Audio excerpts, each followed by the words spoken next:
Welcome back, everybody, to another episode of Bros Park. Today we have Spy Family Season 3. As always, I will be one of your hosts, Colin, and I'm always joined by...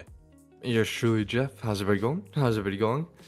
We finally, season 3 is coming around. We got to see more of the cast. So we got to see everybody at Anya's school. We see Damien, we see Becky, we see his two goddamn gooners. Or goons. I was like, his henchmen. Yeah. And we see the headmaster, and we also see... Is it Mistress Madame Schlag? Is that what it is? Yeah, I think so. We see a new what's it called? I guess antagonist in the school. Yeah, 100%. And she is on a rampage. Yeah. She's known throughout the school for like just you get a bolt. Everybody gets a bolt. Yeah, dude. She freaking she gets off on it, man. Yeah, she is one for punishment, and I guess she hasn't been around because she had a illness or something or other that she was figuring out, and she's finally back. And there's only been legends of her since she went away. And man, she cares and punishes every single tiny little thing. Yep. So she gets straight to the what grade are they? I forgot. They're Class the 1? first years, yeah, because that's the headmaster's class, right? Yeah, so she'll freaking like go through your bags and shit. Like if you got trump cards, if you got like a magazine or something. Yeah, or even like snacks that aren't allowed. Yeah, you get a bolt just for that. It's crazy. So like before that, Damien and his gooners. I gotta stop saying gooners. You gotta stop that, dude. They were messing around with Anya and Becky, right? And like they're like joking about how she's gonna get a bolt again. The funny thing was Anya was like, I'm not gonna punch him. But then Becky actually comes out, like, we should use Master Yora's punch. Yeah. And like Anya's the voice of reason. She's like, calm down, Becky. yeah, chill, put that shit away. Yeah, I love how like they're like Becky's turning more and more into like Anya. Yeah, and it's so fun watching them interact. And Madame Schlag comes out of nowhere. They're kind of all beefing with each other, and she says, all right, line up, we're checking every single little thing. Before she even got here, she tagged one person with a bolt for smoking, I think one person for a bolt for just talking uncouthly. Like, she's going crazy, and she decides to go through every single bag. One, like we said, gets tagged for snacks. One of Damien's goons, not gooners, goons. One gets, I think Becky gets tagged for cards, and we see Damien about to get tagged for not having a handkerchief, but Anya says, shit, I read his mind. He's worried about his relationship with his father in this way, the second son. And because of that, she says, here, it's okay. I brought my second handkerchief for sure. Don't worry about it. Take this and be safe. Right? Yeah. So then, like, thankfully, it kind of clears past Madame Schlag. She's like, there's an A in it. What's that? But he's like, it's the A in Damien. What a shit response. But, like, I get it. Yeah, it comes to Anya's turn, and she's like, thankfully, I got my second handkerchief. She's like, oh, what's going on? I can't find it. Out comes out, like, Bond's treat. Instant bolt. Yeah, so she's at 2 bolts now, right? I think so. I thought she had more at this point, but like it's funny because like she's all sad and everything. Damien's like, like he even feels so bad. He's like, I'm gonna turn myself in. But then like reading Madame Schlag's mind, she's like, if they were trying to trick me, I'm just gonna give both of them bolts. So like Anya just bit the bullet and everything. Yeah, and which I found pretty cute because her first bolt was her like hitting Damien. Her second bolt is her helping him. Yeah, so it's like there's parallels to it. It all comes full circle. And I think if she goes 1 for 1 bolts for stars now, or Stella, sorry, she'll get expelled first, right? Like Probably. I think there was a little counter that said 6 bolts until expulsion, 7 Stellas. Yeah. Okay, well, we got work to do, I guess. So like she comes back home, she's like, oh, like, you know, Damien will get me something like tasty or something, because she's like misinterpreting the whole thing. And like, Yep. you know, Lloyd's like, oh, this is amazing news, awesome. Looks at her chest, what's that? Oh, it's a bolt. Fucking knocks him out. Passes out, literally. My man is like on a mental decline. Dude, and Annie's even like, yeah, my father's a demon. He won't let me not do my homework. He's like waking her up in the middle of like her sleep, being like, did you do your homework? And that kind of like cuts like the first mission of this episode, and we move on to the second mission, which is like Loid's backstory, which keep in mind, we're actually only seeing it because he actually just got knocked out from Anya getting a bolt. When you really think about it, it like triggered his like PTSD. Yeah, I mean, that's fair. I was gonna ask, because I don't remember, were all the episodes in like season 1 and 2 also split up into basically like halves? Not really. I think this is like, it's I felt like the first season didn't really have these like half like missions in each episode. So I think this is kind of like something that's happening now. I think it Okay. happened in season 2. Okay, because Maybe. obviously the first episode we looked at, we had like the 2 very distinct halves.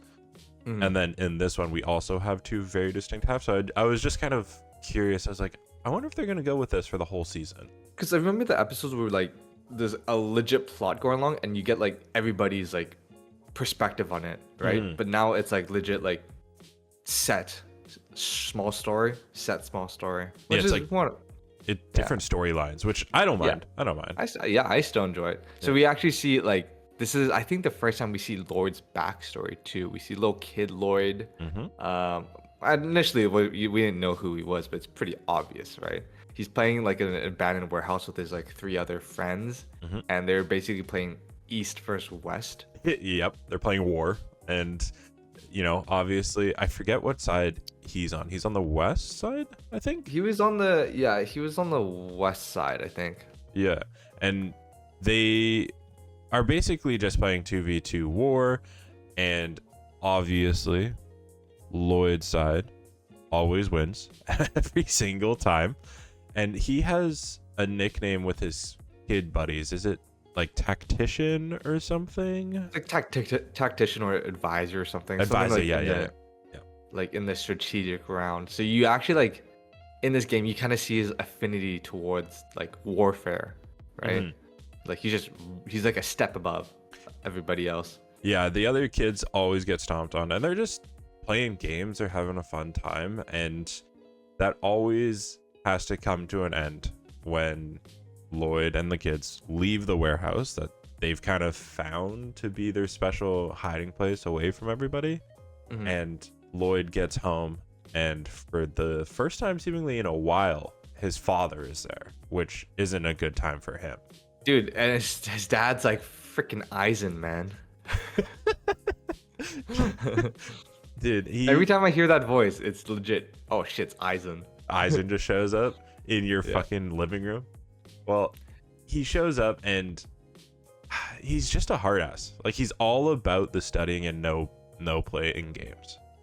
Yeah, it's kind of funny how it kind of parallels with him and Anya, right? He's like, he wants Anya to study like his dad wanted him to study. So I'm like, well, themes, man, themes. Yeah, I mean, I don't know. It's hard to watch him just kind of talking about playing games with his buddies, and like that's why he was out late and all these things. And his dad just got to a point where they were talking about the war and the tensions between the East and West, and his dad actually just smacks him, just straight across the face. Like, dude, come on, this is a little even kid. the mom's like, why you gotta be so hard on him all the time? Yeah, so Loid runs and obviously has a hard time in his bedroom, cries about it, and you can hear the mom and dad fighting. And boom, lo and behold, turn around the next day, dad's leaving again, just like on a business trip. He's like, I gotta leave again. I feel like he's definitely part of the military. He's got to be part of the military. Yeah, but then why would he be so against Loid? trying to be, I guess maybe Well, like, yeah, oh, I don't want him to maybe, see this. exactly. Like he probably sees what happens on. He's like, yo, like my son is like wishing for war because he wants to be part of it. Nah, man, war is pretty bad. Which makes sense, right? So he goes on. Fair. He's leaving for his business trip, and Lloyd's like, I actually wanted this reference study book. I wanted to buy. He's like, and the dad actually perks up. He's actually happy to hear that. He's like, oh shit, really? Fucking here's 10 dalks, man.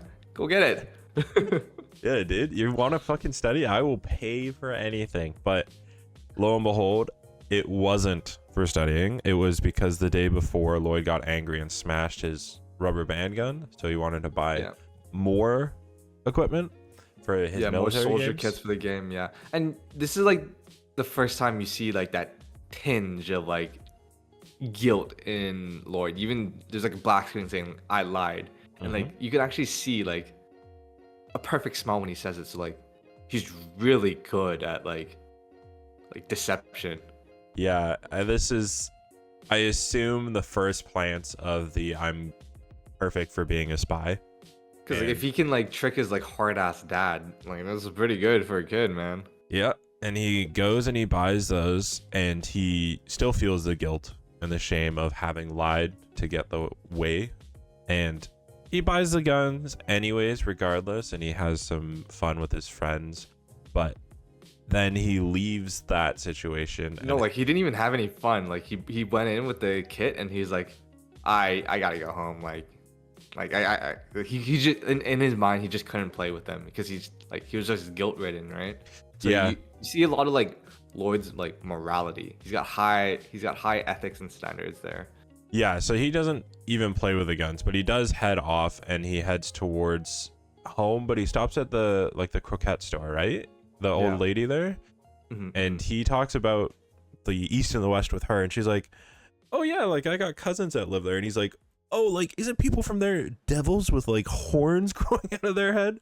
She's like, well, like am I a devil? It's like, you sort of look like one. Yeah, she's like, yeah, that's because I put human flesh in my croquettes. So they kind of just go back and forth and banter, and the guilt really weighs on Lloyd to the point that he actually asks, like, hey, if I do some work around the store, can I make up, and how quickly can I make up $10? Because he wants to give the money back, or actually maybe go buy the reference book, depending.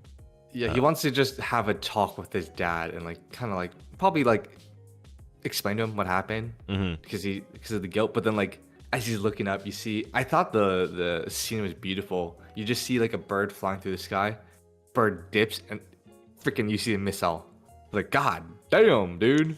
Yeah, and we hear the radio going off saying about how the border's tensions have increased and they've crossed the border now. Yeah. And the war is I starting. believe that first missile hit that abandoned warehouse where his friends are at. So like, well, they're done. Is that where it hit? I didn't even clock that. I think so. I think that's where it hit. Okay. So it's like really like coincidental, like really lucky for him that like because of that guilt, it saved his life. Well, yes, but also the second missile lands seemingly like 5 feet in front of him, and he gets knocked back from And the crazy thing is, because he bought that soldier kit, he had a helmet on, which actually saved his life. Because a brick hits him square in the face, and you hear the tink from the brick hitting the helmet. Yeah, it's all these like little inferences that if he was any different, it wouldn't have gone the way that it did, which is super cool to see. But man, I feel bad for this kid, Yeah, well, like the thing is, we already knew, like everybody's backstory, the main cast, is gonna be tragic. Oh, of course. Yeah, so we knew what was gonna happen. It's just just seeing it, you can still feel it at the same time, which is like storytelling wise, that's really good from their point of view. Yeah, I mean, especially since this is the first time we are seeing Lloyd's. Like, we have gotten other people's, and like you said, it's all tragic, but it doesn't make it any easier every time that it comes out, Yeah. So like, pretty good episode, man. Really good episode. Yeah, I have been enjoying this, and I like their kind of 2-story system. It does always lead me in the dark about what the next episode will be, because there's almost like no connection between any of these, you know? Well, for this episode, there was a like straight connection to it. I just Where, mean like the third episode next week, Yeah. no idea, because the first and second had no connections basically. Yeah.